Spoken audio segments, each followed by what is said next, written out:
ባሌ እኮ ዛሬ አገረ ገዢውን ሲገርፍ አደረ አለች። እዚህ አካባቢ ቤተ መንግስት ስለሆነ ያስፈራል ይሄን መናገር። በእርግጥ እዚህ ጋር እኔ በዚህ ደረጃ አይደለም እያወራ ያለሁት አቅሜን ስለማቅሽ ወገኖች፣ የድሮ ተረት ነው ማወራው። እና ከዛ በኋላ ያልክሳቅ ዝም ብለህ እና ለአምስት ሴቶች ትነግራለች። ጉድ ጉድ ጉድ ብለው ይወጡና እነሱ ደግሞ በሌላ ቡና ለአምስት ጉዳዩ ተባዛ ማለት ነው። ነጭ ለባሽ ጋር ጉዳዩ ደረሰ። ፈርቼ ነው ቅድም ነጭ ለባሽ ካለ ብዬ ይሄንን ያልኩት። ነጭ ለባሽ ማለት የጆሮ የሚሰሙ ማለት ነው። በኋላ ጡንቻቸው የኔን ሆድ የሚያካክል መጡና ይሄን ሰው እየጨምድደው ሌሊቱን ሙሉ ሲጠበጥቡት አደሩ። አንተ ሁለተኛ እንኳን አገረ ገያችንን በህልም ልታይ እንደው የቤታቸውን አጥር እንኳን ካጠርክ ካየ ከዚህ የባሰ ይደርሳል። አረ ሁለተኛ አረ በፍጹም አለ። ወደ ቤቱ ተጠፍጠፍ አድርገው ጣሉት። ምን ነው ወደ አፌ ያመጣው ነው አላት። ዝም በይ ስም አልጠራም እንኳን ስም ቀርቶ አጥር እንዳታተብያለሁ አለ። በማግስቱ እነዛ ሰዎች መጡ። በር ተንኳኳ። ኧረ ጌቶቼ እንኳን ጌታዬን በህልሜ ላይ ዛሬ አጥራቸውን እንኳን አላየውም። ኖ ለዚህ አልመጣንም። ለመሆኑ ጌታችንን ስትገርፍ እጃቸውን የያዘው ማን ነበረ? ትንሽ ጦሽ ልትደረግ ማለት ነው። ይሄ ማመሰግን አንደበት፣ ቧልት የሚያበዛ አንደበት። ዳዊት አቤቱ ለአፌ ጠባቂ አኑር ብሏል። እስቲ እንበል ይሄንን ቃል አቤቱ ለአፌ ጠባቂ አኑር። ጽድቅ እንድናወራ፣ በረከት እንድናወራ፣ ሚያንጽ እንድናወራ፣ ሚገነባ እንድናወራ፣ ሚሰበስብ እንድናወራ፣ ሚያበረታ እንድናወራ፣ የመንግስቱን አዋጅ እንድናወራ እግዚአብሔር አንደበታችንን ያከናውንልን። እልል ብላችሁ እግዚአብሔርን አመስግኑ።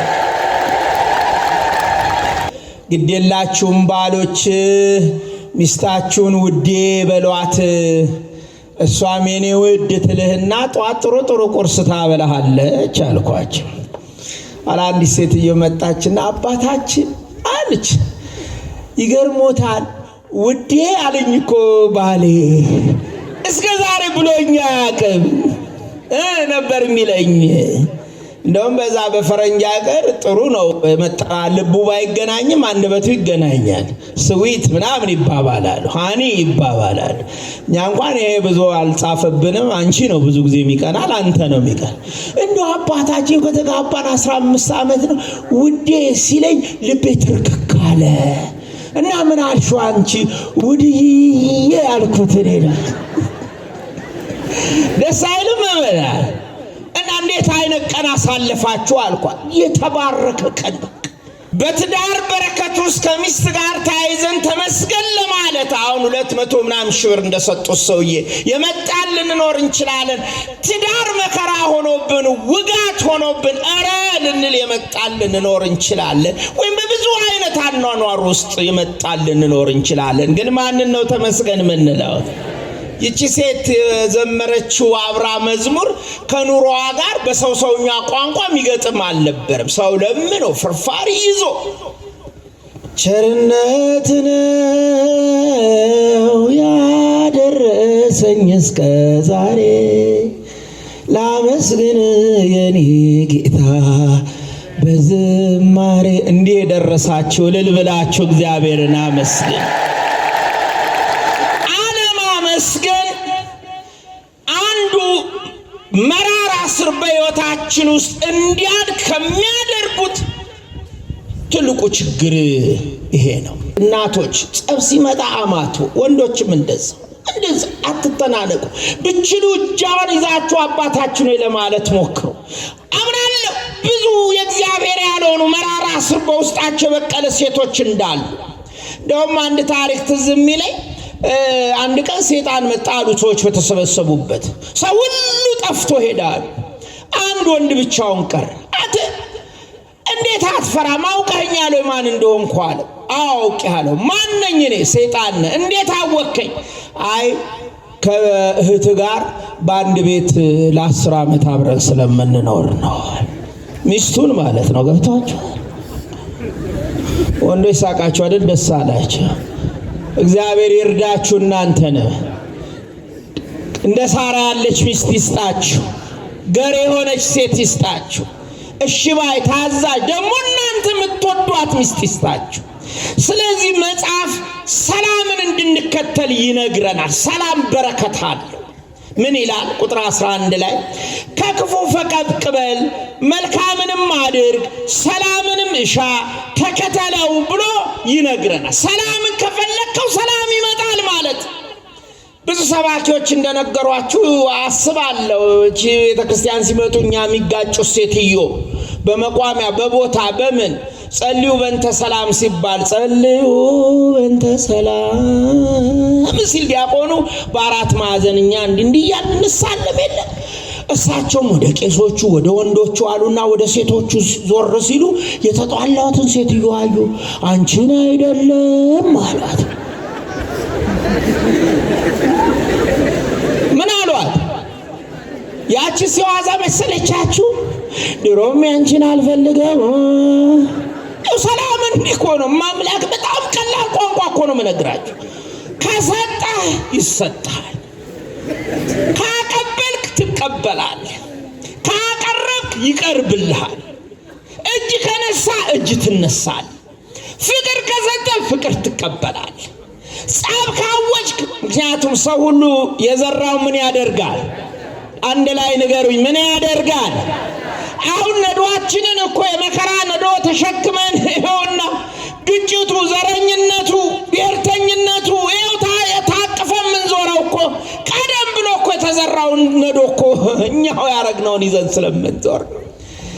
ስለዚህ ለሰላም እያንዳንዱ አማኝ በዚህ ጾም ውስጥ ኦርቶዶክሳዊ ሁሉ ክርስቶስ አምላክን ሰላም ሀበን ኧረ ሰላም አለቃ፣ የሰላም አባት፣ የሰላም ጌታ ዓለም እንደሚሰጣችሁ ያለ ሰላም አልሰጣችሁም ያልክ የታመነው ሰላም በኔ ቤት፣ የታመነው ሰላም በኔ ሰፈር፣ የታመነው ሰፈር በኔ ሀገር፣ የታመነው ሰላም በቤተ ክርስቲያኔ ይምጣ ብላችሁ ጸልዩ። እግዚአብሔር ይርዳን። እልል ብላችሁ እግዚአብሔርን አመስግኑ።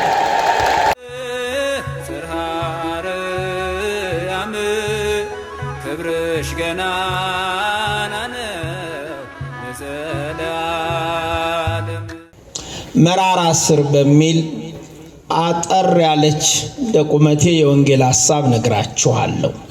መነሻ ጥቅሳችን ብዙዎቻችሁ የምታውቁት ነው። ዕብራውያን ምዕራፍ 12 ቁጥር 15 ነው።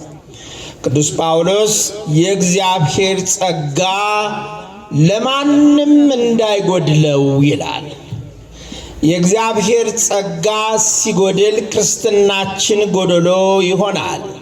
የእግዚአብሔር ጸጋ ሲጎድል አምልኮታችን ደካማ ይሆናል። የእግዚአብሔር ጸጋ ሲጎድል በእምነት ጸንተን ለመቆም እንቸገራለን።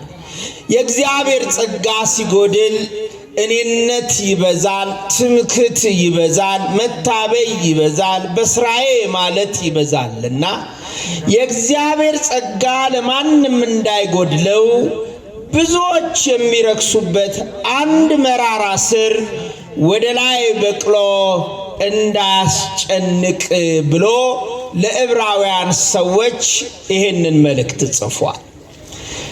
ተወዳጆች ሆይ ዛሬ በኦርቶዶክሳውያኑ ማህበረሰብ ውስጥ ይሄ ቅዱስ ጳውሎስ ማስጠንቀቂያ አጥብቀን ልንሰማው፣ አጥብቀን ልናየው፣ አጥብቀን ልንረዳውም የሚገባ መልእክት የሚሆን ይመስለኛል።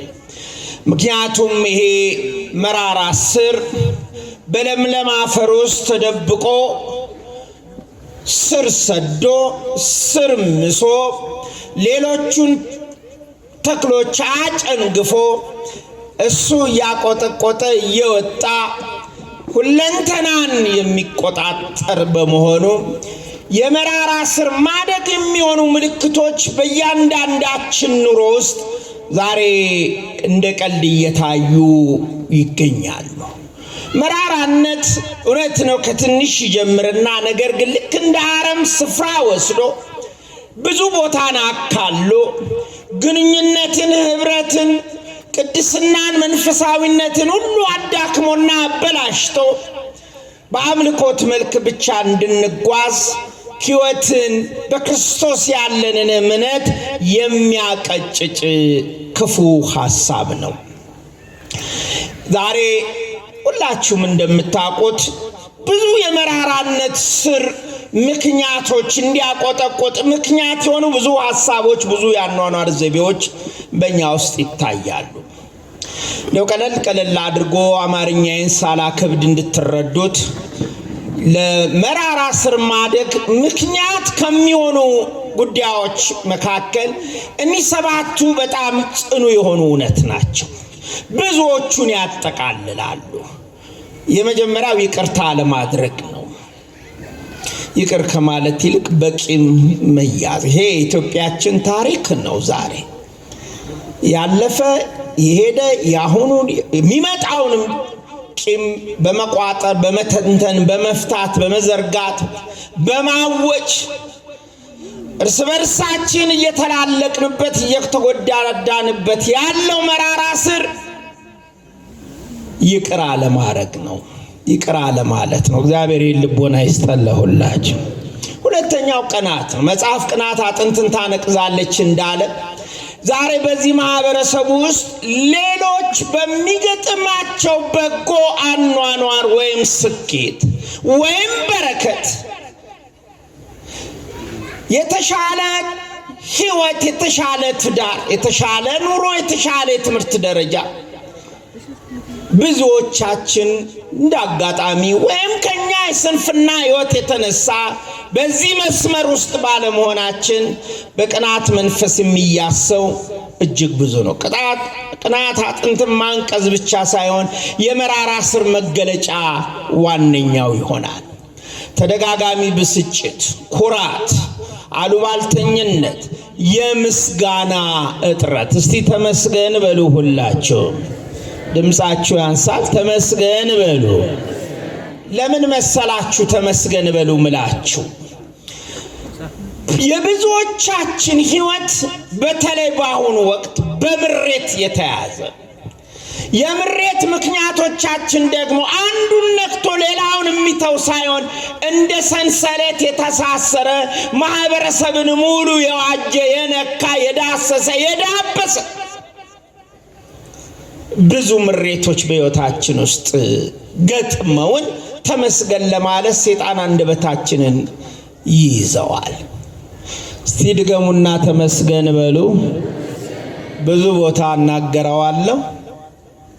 አንድ ጊዜ ከሚካኤል ሲሄድ እንደ ሞኝ በመደጋገሜ በተለይ ሶሻል ሚዲያዎቹ ሰዎች ሁሌ ስለሚያስተላልፉት እንደ እብድ እንዳትቆርጡኝ እንደ ፌዘኛ ቸኩዬ በጓሮ በኩል እገባለሁ። የአዲስ በተሰራው ድሮ ሰባኪ ወንጌል ሆኜ ሰርቻለሁ የዘራ 30 ዓመት ግድም እና ስራ ቦታ ትንሽ በስጨት ብዬ ነው የደረስኩት። ግን ስደርስ መዝሙር ይዘምራል። አውደ ምሕረት ላይ አንዲት ምስኪን ደሃ ደግሞ የለመነችው ምግብ ወዲ ወዲያ ያያረገች መዝሙሩን ትዘምራለች። እንዲህ አይነት ልብ ይስጠለሁላችሁ። በምንም አይነት አኗኗር ውስጥ ብንሆን ማንን ነው ተመስገን ማለት የሚገባል?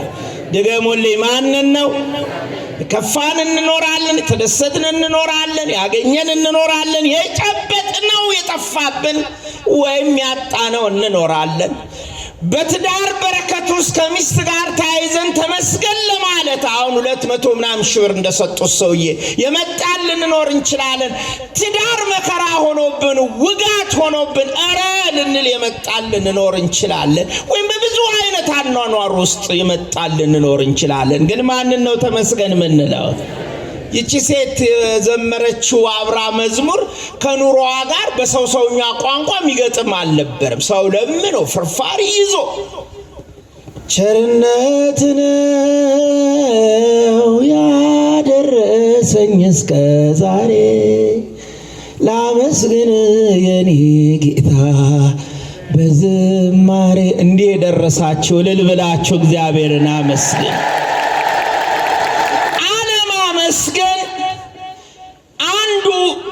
መራራ ስር በሕይወታችን ውስጥ እንዲያድግ ከሚያደርጉት ትልቁ ችግር ይሄ ነው። የሶርያው ሊቅ ቅዱስ ኤፍሬም ቁጣን የሚይዝ ልብ እንደተተወች ማሳ ነው፣ የማያመሰግን ልብ እንደተተወች ማሳ ነው። የጥላቻ አረም ካልተወገደም መልካሙን ዘር ሁሉ አንቆ ይጨርሰዋል ይላል። ተመስገን በሉ ወገኖቼ ሁላችሁ። ማን ይመስገን? እግዚአብሔር የተመሰገነ ይሁን።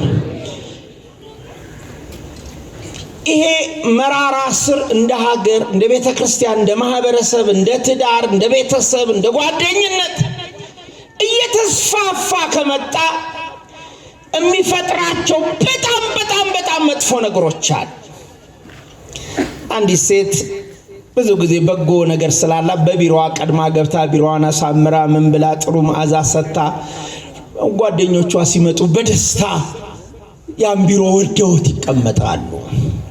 አንድ ቀን አለቃቸው መጣና እሷም አለች፣ ሌላም ሰው አለ። እሷን ትቶ ሌላውን ሰው በጣም አመሰግናለሁ፣ ይሄን ቢሮ በጧት እየገባ ስለምታጸዳ ጎበዝ፣ ለአንተ ልዩ ሽልማት ደግሞ ይገባሃል አለው። መዓዛው ራሱ የሚያምር ውበት ያለው ቢሮ አድርገዋል አለው። ያ ሰው እሷ ናት አላለም፣ ምስጋናውን በፈገግታ ተቀበለ። በዛች ሴት ውስጥ መራራ ስር መብቀል ጀመረ። ከዚህ ሰውረን ሁላችን እንዴት እኔ እየሰራውን እንዴት እኔን ምንል ይሄ መራራ ስር ውስጣችን እንዲበቅል የሚያደርገን ብዙ ሰዎች አለን። ተበሳጨች፣ አዘነች፣ ተከዘች፣ ቢሮ ማጽዳት ተወች። በጣም ደከመች። ልቧ ለዛ ሰው ፍጹም ሰላም አጣ። ናቀችው፣ ጠላችው። አንድ ቀን ግን ጸለየች። እግዚአብሔር ይሄን መራራ ስር አስወግድልኝ አለች። መራራውን ስር ያስወግድልን። ግንኙነቷ ተበላሸ ቢሮ ውስጥ። ያ ጎበዝ ወጣት ጉዳዩን በአግባብ ስለተረዳ በእግዚአብሔር ፊት ይቅርታ ጠይቆ ሄደና ላለቃው ይሄን ቢሮ እኮ የምታጸዳ እህታችን ናት እንጂ እኔ አይደለሁም አለ። አያችሁ፣ ግንኙነት እንዳይበላሽ አለቃው መጣና እሷን አመሰገነና ለተፈጠረው ነገር ይቅርታ ጠየቃት። ስለዚህ መራራ ስር ሲበቅል ሁሉ ጊዜ የመጀመሪያው ነገር የሚፈጥረው ግንኙነትን ያደፍረሰ። ባልና ሚስት ጥቂቷ መራራ ስር በእናንተ መካከል የጠነከረ ልዩነት ትፈጥራለች። ለትንንቅ፣ ለድብድብ፣ ለስድድብ፣ ለፍቺ፣ ለመለያየት የሚያደርስ ጓደኛሞች፣ አብራችሁ ምስሩ፣ ባልደረባዎች እግዚአብሔር መራራ ስርን ያስወግድልን። ሁለተኛው ግጭት ነው። ይሄ የምንሰማው እዚህም እዛም መገዳደል፣ እዚህም እዛም ደም መፍሰስ መራራ ስር በቅሎ በብዙዎች ዘንድ ለይቅርታ ልባቸው ዛሬ መንገዱ ሁሉ ጭንቅ፣ በዜናው ሁሉ መከራ መሆን የጀመረው መራራ ስር በየቦታው ስላደገ ነው። ግጭት ይበዛል። ግጭት ደግሞ ደስታን ያጠፋል።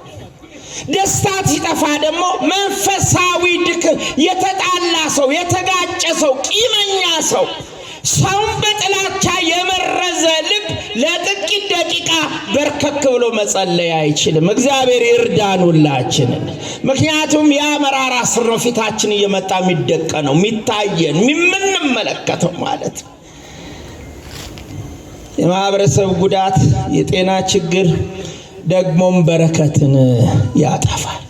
እንዴ ሰውዬ ምን እያለ ነው? በእርግጥ እኔ መራራ ስር ውስጤ በቅሏል ብላችሁ ልትጠይቁኝ ትችሉ ይሆናል።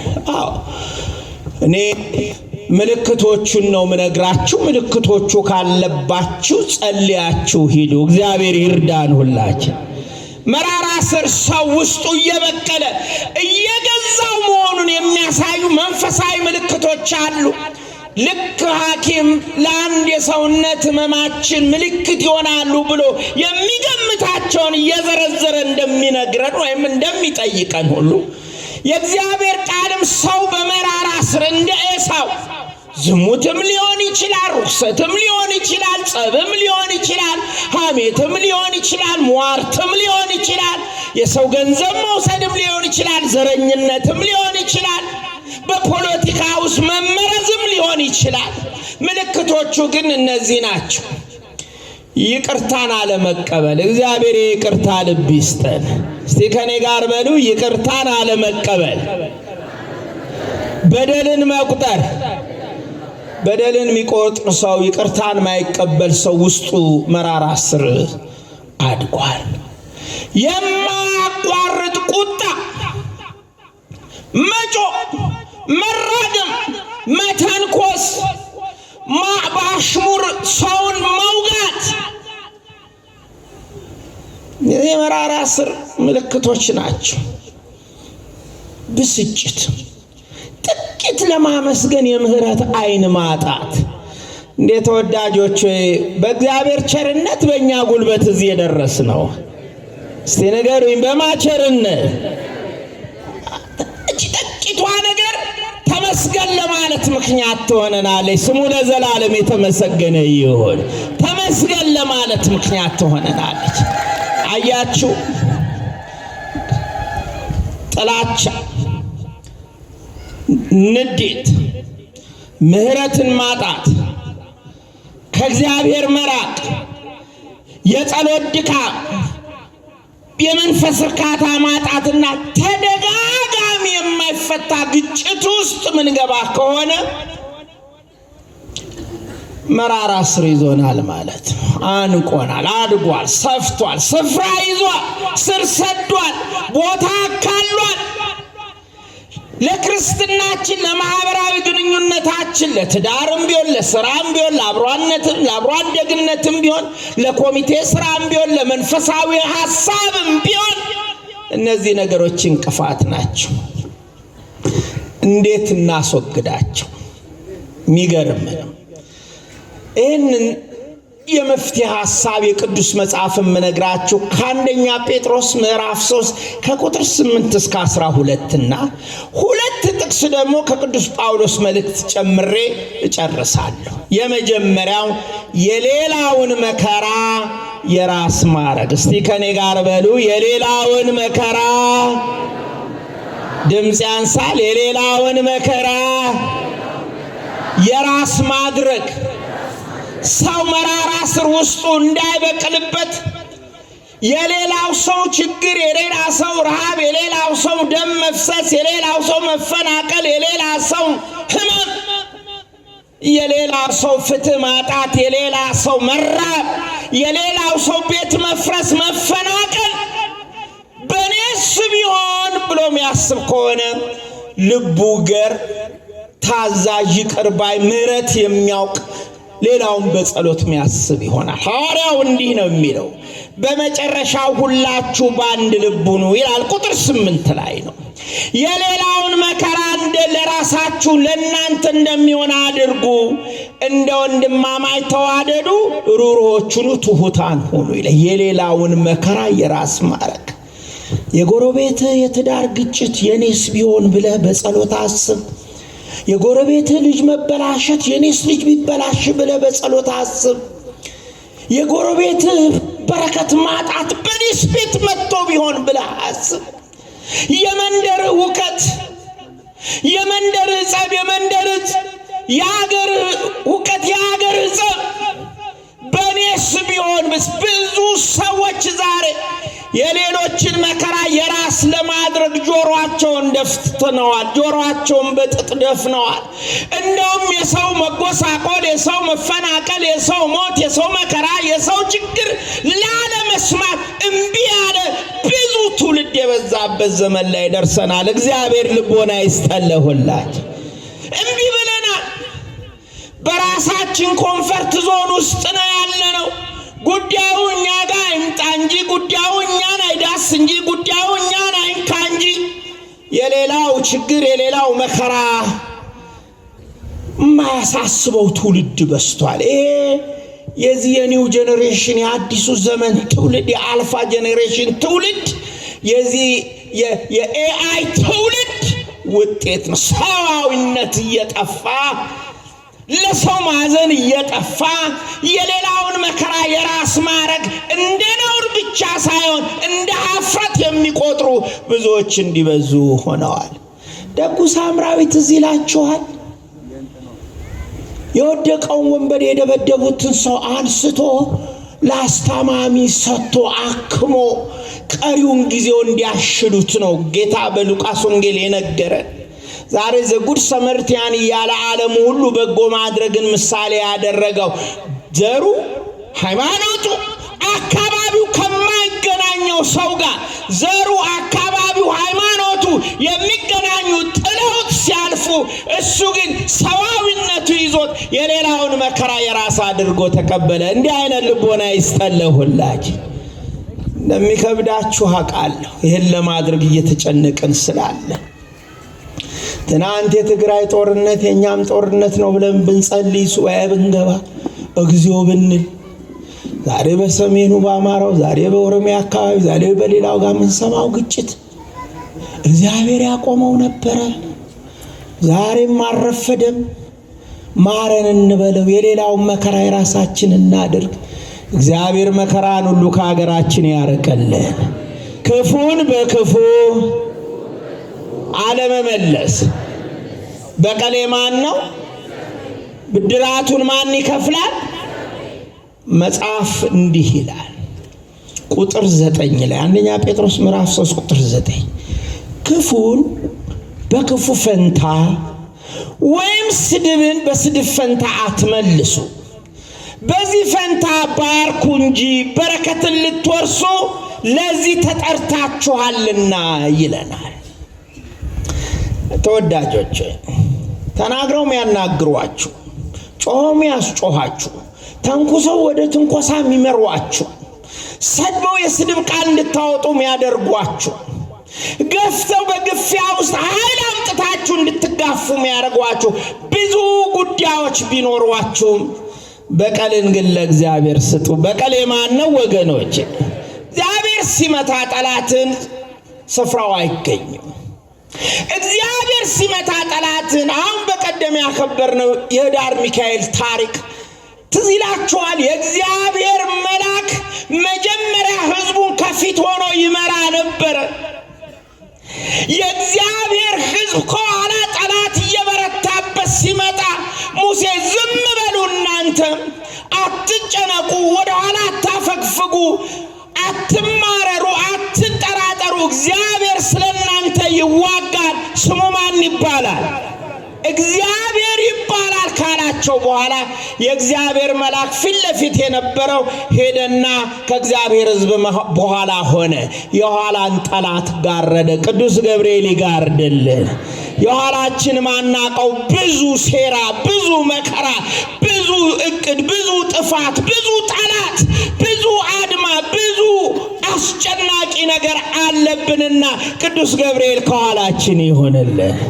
ወዳጆች ለእግዚአብሔር ጉዳይ ሲሰጥ ኋላውን በሱ ይጠበቃል፣ ፊቱም በሱ ይመራል። ክፉን በክፉ አለመመለስ። እኔ አንድ ታሪክ ትዝ ይለኛል።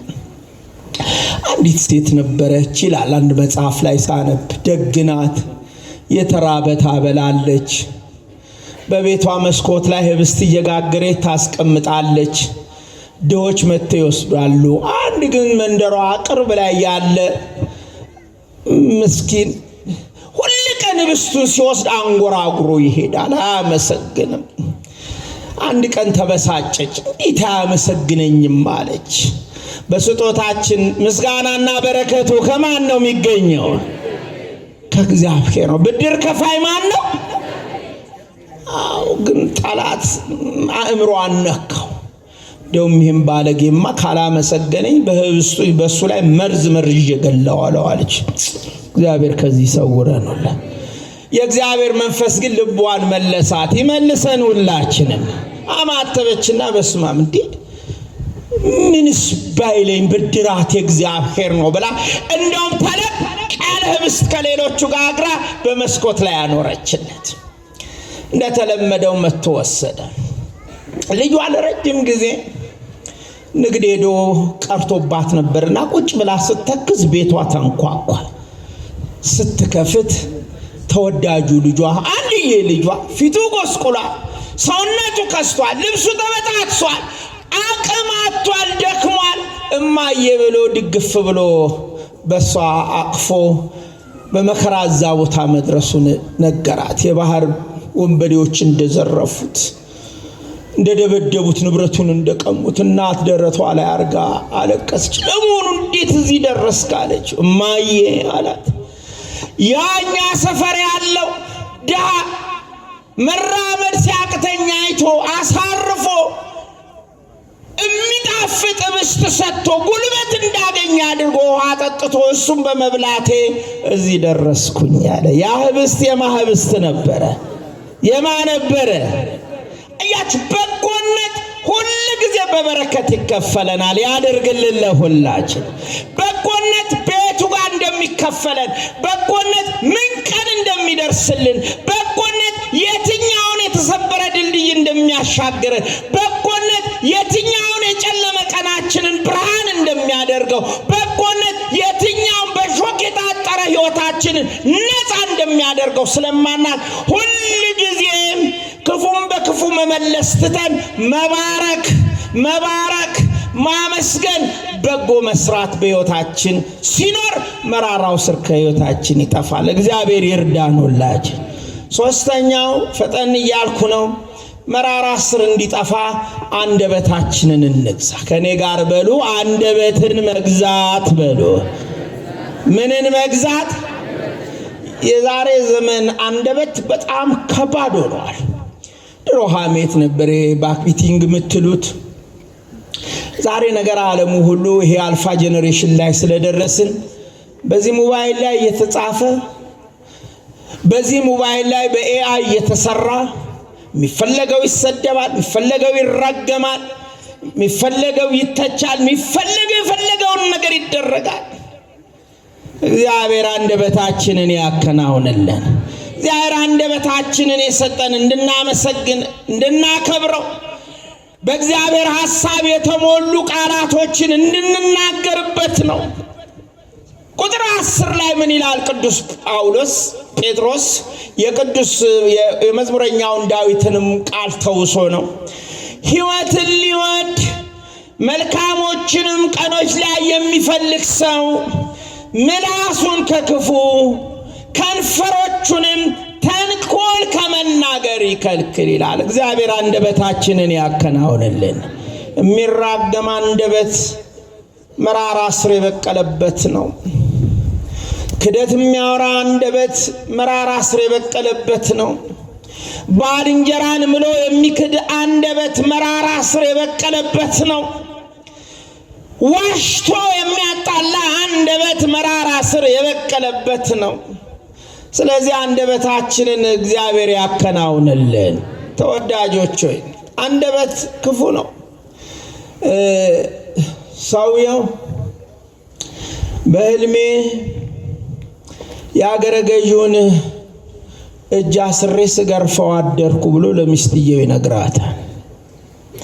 ይሄ ግብር የሚጭንብንን ያ ክፉን አገረ ገዢ በህልምህ ለመሆኑ አንተ ስትገርፈው እጁን ማን ያዘልህ አለችው። አንቺ ጀግናዋ ሚስቴ ነሻ ይላታል። ጉድ እኮ ነው። የኔ ባል እኮ ነው። በሁለመናህ ድንቅ ነው፣ በእውኑም ድንቅ ነው፣ በህልምም ድንቅ ነው ትለዋለች። ጥሩ ነው ሚስቶች ባላችሁን ማድነቅ አይደል ወገኖቼ? ባሎችም እንደዛው ብዙ ጊዜ እናገረዋለሁ። እኔ አሜሪካን ሀገር ሄጄ አንድ ቤተክርስቲያን ሳስተምር ግዴላችሁም ባሎች ሚስታችሁን ውዴ በሏት፣ እሷም የኔ ውድ ትልህና ጧት ጥሩ ቁርስ ታበላሃለች አልኳቸው። አንዲት ሴትዮ መጣችና አባታችን አለች፣ ይገርሞታል ውዴ አለኝ እኮ ባሌ እስከ ዛሬ ብሎኛ ያቀብ ነበር የሚለኝ። እንደውም በዛ በፈረንጅ ሀገር ጥሩ ነው መጣ ልቡ ባይገናኝም አንደበቱ ይገናኛል። ስዊት ምናምን ይባባላሉ፣ ሃኒ ይባባላሉ። እኛ እንኳን ይሄ ብዙ አልጻፈብንም። አንቺ ነው ብዙ ጊዜ የሚቀናል፣ አንተ ነው የሚቀን። እንደው አባታችን ከተጋባን 15 ዓመት ነው ውዴ ሲለኝ ልቤ ትርክክ አለ እና ምን አልሽው አንቺ ውድዬ ያልኩት እኔ ነው። ደስ አይልም ማለት እና እንዴት አይነት ቀን አሳልፋችሁ አልኳት። የተባረከ ቀን በቃ ካንዲት የልንገሮት አባታችን ተፍ ስንል ለምሳውም ለራቱም ከቤተ ክርስቲያን ተመልሰን ስለነበረ እንዴት ብዬ ልንገሮት አለች። እግዚአብሔር እንዲህ አይነት ልቦና ይስጠልሁላል። ምክንያቱም ባሎች እንዲህ ልትሆኑ ይገባል። ሚስቶቻችሁን ልታከብሩ፣ ውዴ ልትሏት፣ የኔ ልትሏት፣ ሚስቶችም እንደዚሁ።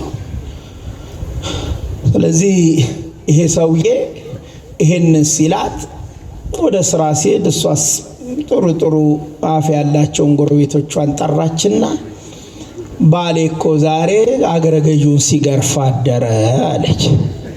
እዚህ አካባቢ ቤተ መንግስት ስለሆነ ያስፈራል ይሄን መናገር። በእርግጥ እዚህ ጋር እኔ በዚህ ደረጃ አይደለም እያወራ ያለሁት አቅሜን ስለማቅ። እሺ ወገኖች፣ የድሮ ተረት ነው ማወራው። እና ከዛ በኋላ ያልክ ሳቅ ዝም ብለህ እና ለ5 ሴቶች ትነግራለች። ጉድ ብለው ይወጡና እነሱ ደግሞ በሌላ ቡና ለ5 ጉዳዩ ተባዛ ማለት ነው። ነጭ ለባሽ ጋር ጉዳዩ ደረሰ። ፈርቼ ነው ቅድም ነጭ ለባሽ ካለ ብዬ ይሄንን ያልኩት። ነጭ ለባሽ ማለት የጆሮ የሚሰሙ ማለት ነው። በኋላ ጡንቻቸው የኔን ሆድ የሚያካክል መጡና ይሄን ሰው እየጨምድደው ሌሊቱን ሙሉ ሲጠበጥቡት አደሩ። አንተ ሁለተኛ እንኳን አገረ ገያችንን በህልም ልታይ እንደው የቤታቸውን አጥር እንኳን ካጠርክ ካየ ከዚህ የባሰ ይደርሳል። ሁለተኛ አረ በፍጹም አለ። ወደ ቤቱ ተጠፍጠፍ አድርገው ጣሉት። ምን ነው ወደ አፌ ያመጣው ነው አላት። ዝም በይ ስም አልጠራም፣ እንኳን ስም ቀርቶ አጥር እንዳታተብያለሁ አለ። በማግስቱ እነዛ ሰዎች መጡ። በር ተንኳኳ። ኧረ ጌቶቼ እንኳን ጌታዬን በህልሜ ላይ ዛሬ አጥራቸውን እንኳን አላየውም። ኖ ለዚህ አልመጣንም። ለመሆኑ ጌታችንን ስትገርፍ እጃቸውን የያዘው ማን ነበረ? ትንሽ ጦሽ ልትደረግ ማለት ነው። ይሄ ማመሰግን አንደበት፣ ቧልት የሚያበዛ አንደበት። ዳዊት አቤቱ ለአፌ ጠባቂ አኑር ብሏል። እስቲ እንበል ይሄንን ቃል አቤቱ ለአፌ ጠባቂ አኑር። ጽድቅ እንድናወራ፣ በረከት እንድናወራ፣ ሚያንጽ እንድናወራ፣ ሚገነባ እንድናወራ፣ ሚሰበስብ እንድናወራ፣ ሚያበረታ እንድናወራ፣ የመንግስቱን አዋጅ እንድናወራ እግዚአብሔር አንደበታችንን ያከናውንልን። እልል ብላችሁ እግዚአብሔርን አመስግኑ። አራተኛው የጨረስኩ ነው ትምህርቴን። መራራ ስር በሕይወታችን እንዲያድግ ከሚያደርጉ ትልቁ ነገር አንዱ፣ እሱንም ለማስወገድ ከሚረዱ ትልቁ መፍትሄ ዋነኛው የሰላምን መንገድ መከተል። ከኔ ጋር በሉ፣ የሰላምን መንገድ መከተል። ሰላም እንደ ማለዳ ፀሐይ ናት። የማለዳ ፀሐይ ግንባራችሁን ሰውነታችሁን ስትሰጧት እሷ ደግሞ ሙቀት ትሰጣችኋለች። ሰላም በቤት ውስጥም ስራ ትፈልጋለች። ሰላም በመስሪያ ቤት ውስጥም ስራ ትፈልጋለች። እንደ ተክል ናት። ኩትኳቶ፣ ውሃ ማጠጣት፣ እንክብካቤ ትፈልጋለች። ሰላም አሽሙር አትፈልግም። ሰላም ፖለቲካ አትፈልግም። ሰላም ማታለል አትፈልግም። ሰላም ሽንገላ አትፈልግም። ሰላም እውነትና ጽድቅም ብቻ ነው የምትፈልገው። ይህንን ይስጠን ለሁላችንም። እያችሁ ተወዳጆች፣ ሰላምን የሚፈልጉ ሰዎች ሁል ጊዜ ሰላም ሰራተኞች ስለሚሆኑ የሰላም አምላክ ከነሱ ጋር ይሆናል። ሰላምን ይስጠን ለሁላችን። በቤታችሁ ውስጥ ባልና ሚስቶች ለመገጫጨት ከመነሳት በፊት በተቻለ መጠን ለሰላም ራስን መስጠት ይገባል። እኔ አንድ ታሪክ ላይ ቤተሰቡን የሚያውክ ባል ነበርና አንድ መምህር አባት ማለት ምን ማለት ነው ብሎ ጥያቄ ተማሪዎቹን ጠየቀ።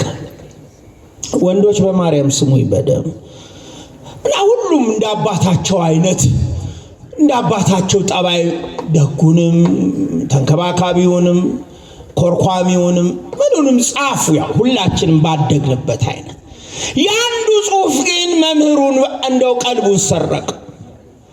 አባት ማለት አለ በተንኮላተፈ አንደበት እያነበበለት ማታ ማታ አምሽቶ የሚገባ በሉን በልግጫ ብሎ የሚከፍል ቀጥሎ የታለች እናታችሁ ብሎ የሚሳደብ እንጀራ ሲሰጠው ይሄ ነው ወይ መበላው ብሎ የሚደፋ እማዬን ጸጉሯን ለመያዝ የሚሯሯጥ ነው ብሎ ጻፈ። ከዚህ ሰውረን ሁላችን አለ እንደዚህ አይነት ባለው እዛ ጋር አንዱ እንዲህ ትላለች። ስንት አለ በየቤቱ ነው አይደለ? መድኃኔዓለም የያዝላችሁ እናቶች አሜን በይ። ግድ የለሽም ጎሽ ለልጇ ስትል ተወጋይ ትል ነበር እናቴ ድሮ። አሁን ነው የገባኝ እሷ ከሞተች በኋላ መጎዳቷ መወጋቷ ለኔ ስትል መከራ መቀበሏ። እናቶች ያስችላችሁ። እናንተም ገሮቹ ነው አትተናነቁ። እስኪ ንካኝ ብላችሁ አንገታችሁን ሰቅቃችሁ አትስጡ ለባላችሁ። ማማተብ ምን ማለት ወገኖች? እንትና ይሄ የግብጽ የሰንበት ትምህርት ቤትን መሰረተ የሚባለው ዲያቆን ሀቢብ ነው መሰለኝ ስሙ። ብዙ ሰዎች በሰንበት ትምህርት ቤት ምክንያት ሊደበድቡት ምንድነው ወጣት መሰበሰብ ሲሉት ሲያማትብ አጋንንት ከላያቸው ላይ ያባረር ነበር። እስቲ ያማትቡ ሁላችሁም አጋንንትን ያረቀለን። ስለዚህ እናቶች ጸብ ሲመጣ አማትቡ፣ ወንዶችም እንደዛ አትተናነቁ። ብችሉ እጃውን ይዛችሁ አባታችሁ ነው ለማለት ሞክሩ። አምናለሁ ብዙ የእግዚአብሔር ያልሆኑ መራራ ስር በውስጣቸው በቀለ ሴቶች እንዳሉ። እንደውም አንድ ታሪክ ትዝ የሚለኝ አንድ ቀን ሰይጣን መጣ አሉ ሰዎች በተሰበሰቡበት። ሰው ሁሉ ጠፍቶ ሄዳሉ። አንድ ወንድ ብቻውን ቀረ። እንዴት አትፈራም? አውቀኸኛል ወይ ማን እንደሆንኩ አለው። አውቄሃለሁ። ማን ነኝ እኔ? ሰይጣን ነህ። እንዴት አወከኝ? አይ ከእህት ጋር በአንድ ቤት ለ10 ዓመት አብረን ስለምንኖር ነው። ሚስቱን ማለት ነው። ገብቷችሁ? ወንዶች ሳቃችሁ አይደል? ደስ አላችሁ። እግዚአብሔር ይርዳችሁ። እናንተን እንደ ሳራ ያለች ሚስት ይስጣችሁ። ገር የሆነች ሴት ይስጣችሁ። እሺ ባይ ታዛዥ ደግሞ እናንተ የምትወዷት ሚስት ይስጣችሁ። ስለዚህ መጽሐፍ ሰላምን እንድንከተል ይነግረናል። ሰላም በረከት አለው። ምን ይላል? ቁጥር 11 ላይ ከክፉ ፈቀቅ በል መልካምንም አድርግ ሰላምንም እሻ ተከተለው ብሎ ይነግረናል። ሰላምን ከፈለከው ሰላም ይመጣል ማለት። ብዙ ሰባኪዎች እንደነገሯችሁ አስባለሁ። እቺ ቤተክርስቲያን ሲመጡ እኛ የሚጋጩ ሴትዮ በመቋሚያ በቦታ በምን ጸልዩ በእንተ ሰላም ሲባል ጸልዩ በእንተ ሰላም ሲል ዲያቆኑ በአራት ማዕዘን እኛ እንዲህ እያልን እንሳለም የለ። እሳቸውም ወደ ቄሶቹ ወደ ወንዶቹ አሉና ወደ ሴቶቹ ዞር ሲሉ የተጣላትን ሴትዮ አዩ። አንቺን አይደለም አሏት። ምን አሏት? ያቺ ሲዋዛ መሰለቻችሁ? ድሮም ያንቺን አልፈልገም። ሰላምን እኮ ነው ማምላክ። በጣም ቀላል ቋንቋ እኮ ነው የምነግራችሁ። ከሰጠህ ይሰጣል፣ ካቀበልክ ትቀበላለህ፣ ካቀረብክ ይቀርብልሃል። እጅ ከነሳ እጅ ትነሳል። ፍቅር ከሰጠ ፍቅር ትቀበላለህ። ጸብ ካወጅክ፣ ምክንያቱም ሰው ሁሉ የዘራው ምን ያደርጋል? አንድ ላይ ንገሩኝ፣ ምን ያደርጋል? አሁን ነዶአችንን እኮ የመከራ ነዶ ተሸክመን ይኸውና ግጭቱ፣ ዘረኝነቱ፣ ብሔርተኝነቱ ይኸው የታቀፈ ምን ዞረው እኮ ቀደም ብሎ እኮ የተዘራውን ነዶ እኮ እኛው ያረግነውን ይዘን ስለምንዞር። ስለዚህ ለሰላም እያንዳንዱ አማኝ በዚህ ጾም ውስጥ ኦርቶዶክሳዊ ሁሉ ክርስቶስ አምላክን ሰላም ሀበን እረ ሰላም አለቃ፣ የሰላም አባት፣ የሰላም ጌታ ዓለም እንደሚሰጣችሁ ያለ ሰላም አልሰጣችሁም ያልክ የታመነው ሰላም በኔ ቤት፣ የታመነው ሰላም በኔ ሰፈር፣ የታመነው ሰፈር በኔ ሀገር፣ የታመነው ሰላም በቤተ ክርስቲያኔ ይምጣ ብላችሁ ጸልዩ። እግዚአብሔር ይርዳን። እልል ብላችሁ እግዚአብሔርን አመስግኑ። እየጨረስኩ ነው። መራራ ስር ውስጣችሁ እንዳይበቅል ማጠቃለያ መልእክቴ ምድራውያን አንሆን፣ በላይ ያለውን ማሰብ። እስቲ ከኔ ጋር በሉ፣ በላይ ያለውን ማሰብ። በላይ ማን አለ? በደንብ ነገሩኝ። ማን አለ? ፈራጁ እግዚአብሔር አለ።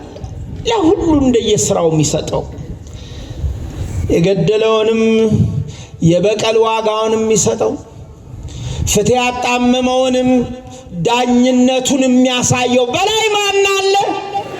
ለባልቴቲቱ በላይ ማን አለ? ለድሃ አደጉ በላይ ማን አለ? ዘር ለሌለው በላይ ማን አለ?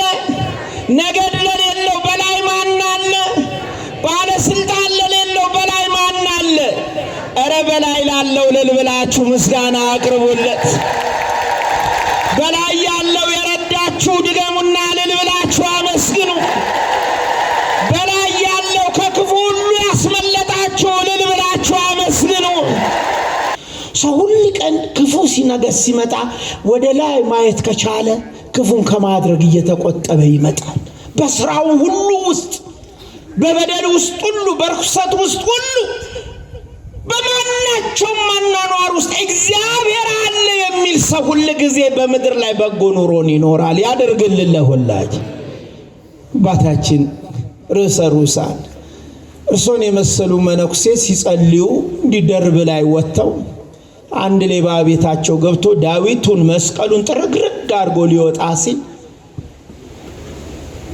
ላይ ናቸው የሚያስታኩቱባትን ዕጣን አነሱና ቀኝ ግራ ፊት ኋላውን ዞሮ ሊወጣ ሲል ወደ ጭንቅላቱ ወረወሩ። መላጣ ነበር። እንዳጋጣሚ ሲመታው ቋህ አለ። መላጣ አይባልም ብለውኛል። አንድ መላጣ ሰውዬ መላ አምጣ ነው ብለውኛል። ደስ ብሎኛል ንግግሩ። ለካ ምሁሮች የሚላጡት ለዚህ ነው ብያለሁ። እኔ መላ አምጣ ነው የሚባል ብለውኛል። ጥሩ ነው። ቀና ሲል አረጋዊው አባት እላይ ጸሎት እየጸለዩ ነው። ልጄ አሉት። ምን አሉት? እስቲ ድገሙት ይሄን ቃል። ምን አሉት? በሰማይ ልጄ ማን ይለናል?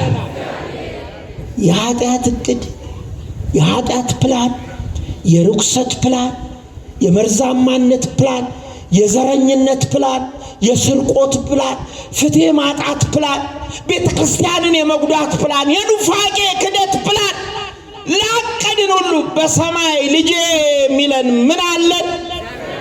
ምን አለን? ልጄ አሉት። ፊትና ኋላን ቀኝና ግራን ዙሪያውን ሁሉ ተመለከት። እባክህ አንዳንድ ጊዜ ወደ ላይ ተመልከት። በላይ ማን ስላለ? እግዚአብሔር። ስለዚህ ቅዱስ ጳውሎስ በቆላስይስ ምዕራፍ 3 ቁጥር 2 ላይ በላይ ያለውን አስቡ እንጂ በምድር ያለውን ብቻ አይደለም ይላል። ሰው በላይ ያለውን የመንግስተ ሰማያትን ነገር ካሰበ መራራ ስር ከውስጡ ተነቅሎ ይወጣል። የመጨረሻ ቃሌ መራራ ስር በውስጣችን በቅሎ ሲያስጨንቀን መራራ ስር የምናስወግድበት ትልቁ መሳሪያ ያለፈውን መርሳት ነው። እስቲ ከኔ ጋር በሉ፣ ያለፈውን መርሳት። ምን ማለት? ጸብ ያለን፣ ቂም ያለን፣ በቀል ያለን። እኔ እግዚአብሔር እቺ ቤተክርስቲያን እቺም በዓለም ላይ ያላስረገጠችኝ የቤተክርስቲያን ክፍል የለም። ደቡብ አፍሪካ የሰማሁት ነገር ሁሌ ልቤን እረፍት ይሰጠዋል። ዜናቸው ላይ ፎርጊቭ ኤንድ ፎርጌት ይላሉ። ይቅርበል ደሞም እርሳው ይላሉ። እስቲ ቺን ቃል አብረን እንበላ። ቂም የወጠረን ሰዎች፣ ጥላቻ ውስጣችን የበቀለብን ሰዎች እንዴት እሱን ይቅርለዋለሁ እንዴት እምረዋለሁ ብለን ለቄስ ለመነኩሴ ለያዥ ለገናዥ እምቢ ያልን ሰዎች፣ መጽሐፍ ቢደረደርልን ጥቅስ ቢጠቀስልን ዝነኞቹ ሰባኪዎች ይሄ ነው ቢሉን አልሰማ ያልን ሰዎች እስቲ እንበላት። ይቅርበ ድምፅ ያንሳል። ይቅርበ ደግሞም እርሳው። የመርሳትን ጸጋ እግዚአብሔር ይስጠን። መጽሐፋችን የተሞላው በዚህ ውስጥ ነው። ጌታ ይቅር ካላላችሁ ምን አትባሉ? ይቅር አትባሉ። በተሰቀለ ቀን እንኳን የሚያደርጉትን አያውቁምና ምን በላቸው? ድገሙት፣ ምን በላቸው? የሚያደርጉትን ሳያውቁ የሚበድሉንን ሁሉ ማይቅር ይበላቸው? እግዚአብሔር ይቅር ይበላቸው። ስለዚህ ሰው መራራ ስር ከውስጡ እንዲነቀል ያለፈውን ነገር መርሳት አለበት። በዚህ በመንፈሳዊ ሕይወታችን ውስጥ በዚህ ዘመን ብዙዎቻችን ከምንቸገርበት ጉዳዮች መካከል የትናንት ነገር ያበሳጨናል፣ የነገ ነገር ያስፈራናል። ወይኔ ትናንትና ይሄን ባረግ፣ ይሄን ብሰራ፣ ይሄን ባከናውን እንዲህ አልሆንም ነበር እንላለን። ተወዳጆች ሆይ ትናንት ግን ከነሙሉ ክብሩ፣ ከነሙሉ ጥቅሙ፣ ከነሙሉ ውበቱ፣ ከነሙሉ ሳቁ፣ ከነሙሉ ደስታው፣ ከነሙሉ ጉልበቱ፣ ከነሙሉ ሁለንተናነቱ አልፏል። ማንም ሰው ትናንትን ወደዚህ ጎትቶ ሊያመጣ አይችልም። ይችላል ወገኖች? አሁን እኔ ድሮ ብታኝ ሆድ የለኝም፣ ቆቤንም ባው ጸጉሬም ሙሉ ነበረ። ደግሞ ከአንድ 10 ዓመት በኋላ እዚህ ደብር ብመጣ ዚፔን እንኳን መዝጋት አቅቶኝ ምን ነው መምሬ ሳሙኤል እንዲህ ተንገዛገዙ ነው የምትሉኛል? ማያልፍ ነገር የለም። ስለዚህ በትናንት እየተበሳጨን መራራ ስር ውስጣችን ያለ ሰዎች እናስወግደው። ሌላው ነገን ነው የምንፈራው። ነገ ብርሃን ይሆን ጨለማ፣ እስቅ ይሆን አለቅስ ይሆን፣ እበላ ይሆን ራብ ይሆን፣ ይሳካልኝ ይሆን ደግሞ አይሳካ፣ አለቃ ይደሰት ይሆን ይበዛጭ፣ ብዙ ነገር እንላለን። እባካችሁ ነገ ለራሱ የቀኑ ክፋት ይበቃዋል። ጌታ ነው ያለው ትቤሉ ለጌሰም ጌሰምሰት ይልርሳ ለነገ አትበሉ፣ ነገ ራሱ የቀኑ ክፋት ይበቃዋል። ሐዋርያው ጳውሎስ ደግሞ የመዳን ቀን መቼ ነው አለ? አንድ ላይ በሉልኝ፣ መቼ ነው አለ? አሁን ነው። አሁን እስቲ አሁን በሉ ሁላችሁ። ካይሮስ እና ክሪዮስ የሚባሉ አሁን ጊዜ የለንም፣ የጊዜ አቆጣጠሮች አሉ። አንደኛው እቺ ደቂቃ ጥቂጥቅ እያለ ደቂቃ፣ ሰኮንድ፣ ሰዓት ምናምን ዓመተ ምህረት ዓመተ ዓለም ምንላት ናት። አንደኛዋ ግን የጌታ ቀን የመዳን ቀን አሁን የምትባል የጌታ መለኮታዊ ፈቃድና የኛ ልመና የሚገናኙበት ወቅት አሁን ትባላለች። ይሄ አሁን ለሁላችንም ይምጣልን። ኧረ አሜን በሉ ወገኖቼ። ይሄ አሜን። ይሄ አሁን ለለመንን፣ ለጸለይን፣ ላለቀስን፣ ለደከምን፣ ቀን ለጨለመብን፣ መንገድ ለታጠረብን፣ በልጅ ጦት ለተሰቃየን፣ ትዳር መርዝ ለሆነብን፣ መንፈሳዊነት ለከበደን፣ ጫንቃችን ለተሰበረ ሁሉ ይህች አሁን የተባለችው የእግዚአብሔር ፍቃድ ትድረስልን። እልል ብለህ እግዚአብሔርን አመስግን ወገን። ስለዚህ አንድ ነገር እላችኋለሁ። ቅዱስ ጳውሎስ ፊልጵስዩስ ምዕራፍ 3 ቁጥር 13 ላይ ያለው እስቲ እጃችሁን ዘርጉላችሁ። ዛሬ ስፖርትም ነው ማሰራት። ዘርጉ በረከት እንድትቀበሉ። ደግሞ የካህን ቃል ነው። ምክረ ካህን ማይሰማ ሰው እርጉም ነው። ዘርጋችን ከኔ ጋር ትላላችሁ። አንድ ነገር አደርጋለሁ፣ ድምፅ ያንሳል። አንድ ነገር አደርጋለሁ፣ በኋላዬ ያለውን እየረሳው በፊቴ ያለውን ለመያዝ እጄን ዘረጋለሁ። በዘረጋችሁት እጅ መጠን በረከት ይግባ። በዘረጋችሁት እጅ ሁሉ ሰላም ይግባ። በዘረጋችሁት እጅ ሁሉ የመላኩ ጥበቃ ከናንተ ጋር ይሁን። በዘረጋችሁት እጅ ሁሉ መከራ ከናንተ ይራቅ። ያለፈውን ረስተን የሚመጣውን መፍራት ትተን የመዳን ቀን አሁን የሆነችውን አክብረን እግዚአብሔርን እንድንኖር ቅዱስ ፈቃዱ ይሆንልን። መራራውን ስር ያስወግድልን። የድንግል ማርያም ምልጃ አይለየን። ሊቀ መላእክት ቅዱስ ገብርኤል ይጠብቀን። ደስ ብሎኛል። አባቴ ወዳጄ መምሬ የሆኑት ርዕሰ ርዑሳን እዚህ ባሉበት ጊዜ መጥቼ በማገልገሌ መልካም የሥራ ጊዜ እንዲሆኑለት እመኛለሁ። ምሁር ናቸው። የእግዚአብሔር ቃል በስርዓት የገባቸው የሥነ መለኮት ምሩቅ ከቴዎሎጂ በዲስቲንክሽን የተመረቁ አባት ናቸው። በቤተ ክርስቲያኒቱም ትምህርት የደከሙ እግዚአብሔር ዕድሜ ይስጥልን በሏቸው ሁላችሁ። ይህንን እንዴት እልልታ እንዲህ ነው እንዲህ አንተ እኔ ቆሜ ተናግሬ ድገሙና እልል በሉ እንጂ ዛሬ ይጠብቅልን አባታችን። ከሁሉም በላይ ወንድሜ ወዳጄ የዛሬው አባቴ የሆኑት መምህር ገብረ ማርያም ሁሉ ጊዜ ሳያቸው በስስት ነበር ማያቸው። ሊቅ ናቸው። ያልዋሉበት ጉባኤ የለም። ሕያውን ነው መላችሁ። ዛሬ ደግሞ እንግዲህ መቼም ለሚቻለው አይደለም የሚሰጠው። ይሄ ጌታ እንዳለ በአበው ሥርዓት በእንጦንስ መንገድ ሄደው ምንኩስናቸውን ተቀብለው ዛሬ የሁላችን አባት ሆነዋልና ያስችላቸው እሳቸውንም ለበለጠው ጸጋና ደግሞ ማዕረግ እግዚአብሔር ያብቃልን።